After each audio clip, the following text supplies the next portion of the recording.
Urdu story tailor کے تمام دوستوں کو محبتوں بھرا سلام۔ آپ دیکھ رہے ہیں اردو سٹوری ٹیلر۔ کاش کہ وہ جہالت پھر سے لوٹ آئے۔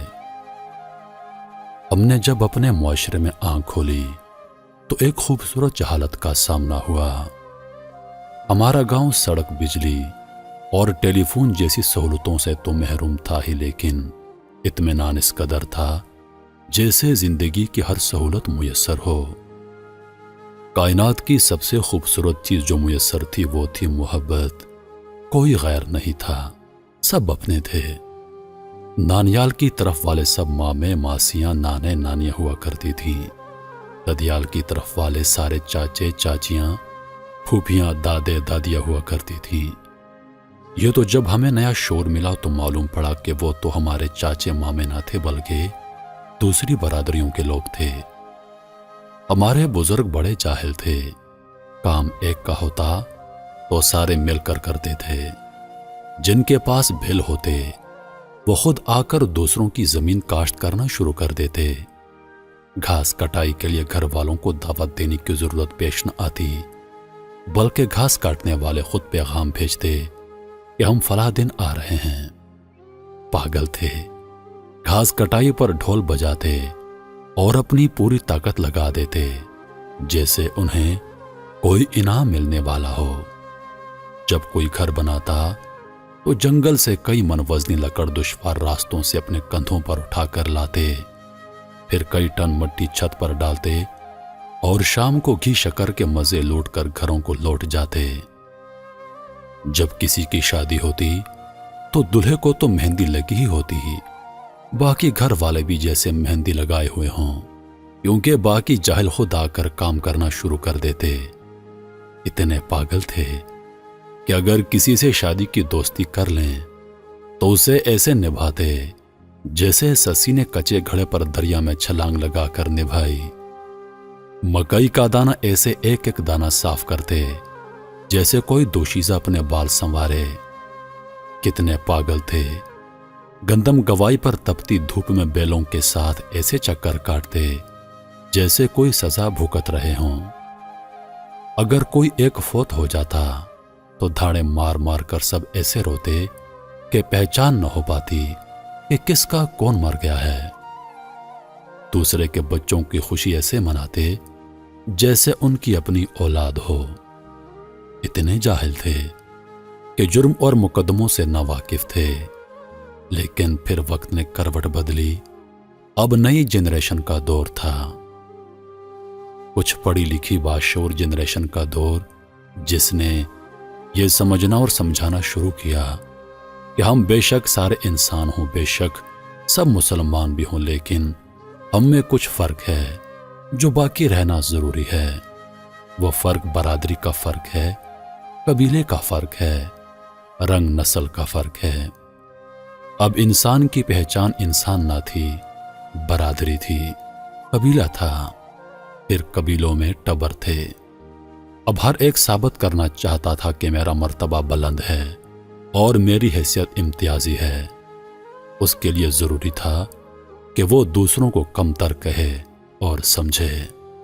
اب ہر کوئی دست و گریباں تھا، اور جو کوئی اس دوڑ میں شامل نہ ہوا تو وہ زمانے کا بزدل اور گھٹیا انسان ٹھہرا۔ اب گھر تو کچھ پکے اور بڑے تھے، لیکن پھر بھی تنگ ہونا شروع ہو گئے۔ وہ زمینیں جو ایک دوسرے کو قریب کرتی تھیں، جن کا پیٹ چیر کر غلہ اگتا تھا، جس کی خوشبو سے لطف لیا جاتا تھا، اب نفرت کی بنیاد بن چکی تھی۔ شعور آیا، اب ہر ایک کو پٹواری تحصیلدار تک رسائی ہو چلی تھی، اور پھر اوپر سے نظام وہ جس کا پیٹ بھرنے کو ایک دوسرے سے لڑنا ضروری تھا۔ اب نفرتیں ہر دہلیز پر پہنچ چکی تھیں۔ ہم اپنی وہ متاع جسے محبت کہتے ہیں وہ گنوا چکے تھے۔ اب انسانیت اور مسلمانیت کا سبق تو زہر لگنے لگا تھا، اب تو خدا بھی ناراض ہو چکا تھا۔ پھر نفرتیں اپنے انجام کو بڑھی، انسان کے قتل پر آمادہ ہوتا چلا گیا۔ برتری کے نشے میں ہم گھروں کا سکون تباہ کر چکے تھے۔ ہم یہ بھول چکے تھے کہ کائنات کی سب سے بڑی برتری تو اخلاق کی برتری ہوتی ہے۔ اب اخلاق سے ہمارا تعلق صرف اتنا رہ چکا تھا کہ صرف ہمارے گاؤں کے 2 بندوں کا نام اخلاق تھا، لیکن ہم نے ان کو بھی اخلاق کہنا گوارا نہ کیا۔ ایک کو خاکی اور دوسرے کو منا بنا دیا۔ اب ہم ایک دوسرے کو فتح کرنے کی وجوہات ڈھونڈنے لگے۔ پھر قدرت نے بھی معاف نہ کیا، اس نے بھی ہمیں موقع دے دیا۔ مار دھاڑ سے ہم ایک دوسرے کو فتح کرنے میں ناکام ہوئے تو بات قتل پر آ گئی۔ اب ایک تسلسل سے یہ عمل جاری ہے۔ اب تو ہم اخباروں اور ٹی وی کی زینت بھی بن گئے ہیں۔ اب شاید کوئی ایسا دن ہوگا جس دن عدالتوں میں ہمارے گاؤں کا کوئی فرد کھڑا نہ ہو۔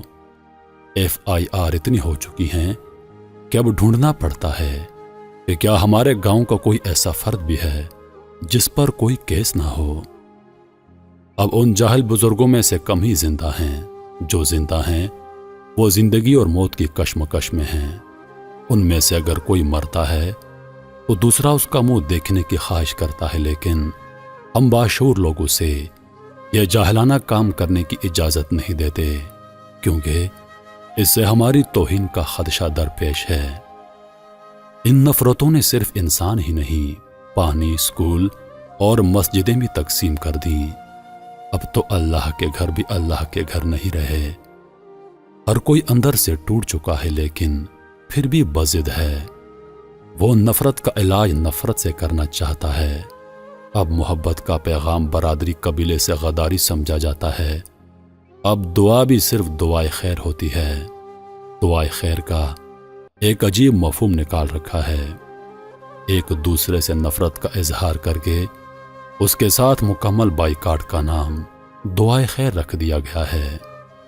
لیکن سوال یہ ہے، آخر کب تک؟ کیا ہی اچھا ہو اگر ہم آج بھی سنبھل جائیں، اپنے اندر کی ساری نفرتیں مٹا کر دوسرے کے حق میں دعا کرنے کی کڑوی گولی کھا لیں۔